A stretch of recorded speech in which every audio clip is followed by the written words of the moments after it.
In 1903, the British Lieutenant Governor of Bengal, J.A. Bordion, visited the Konark Sun Temple in Odisha and issued a highly unusual order.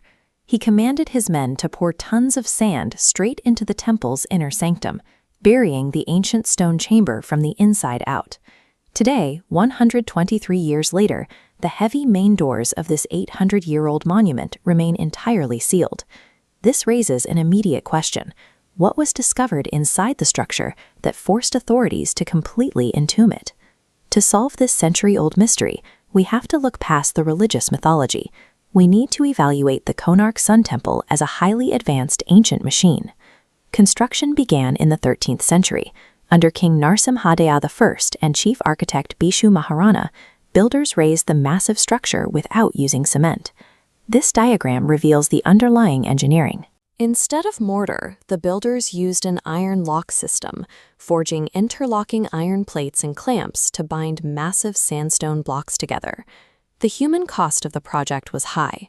Legend says 1,200 master artisans struggled for years to place the crowning stone on the temple's peak, until the chief architect's 12-year-old son Dharmapada arrived at the site. Using precise calculations, the boy successfully placed the heavy stone at the apex. To protect the artisans from the king's execution orders, he reportedly jumped from the roof into the nearby river.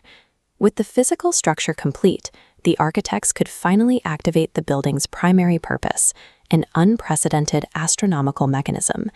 The exterior is flanked by 24 massive stone wheels that function as precise anti-clockwise sundials. By tracking shadows on the spokes, you calculate exact time.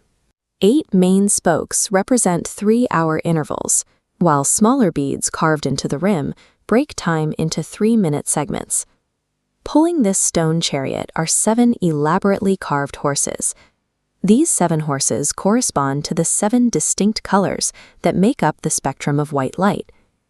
This architectural representation of the light spectrum was carved into the temple 400 years before Isaac Newton published his discoveries on optics.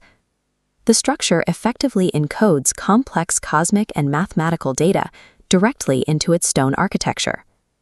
A central component of the temple's design is now missing, a 52-ton lodestone that originally sat at the very apex of the roof.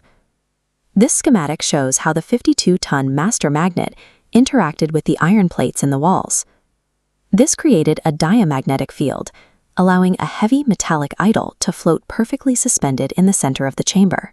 The resulting magnetic field was so intense that it disrupted the navigational compasses of passing Portuguese ships, causing them to veer off course and wreck against the coast. To eliminate this navigational hazard, the 52-ton master magnet was eventually removed from the peak of the temple. This removal triggered a structural collapse. Without the 52-ton weight and magnetic tension pulling the iron-laced walls inward, the 227-foot structure began to bow and crumble under its own mass. Ultimately, the temple's technological intensity conflicted with the regional requirements of global trade, leading to the dismantling of its core structure. This brings us back to the governor's order in 1903.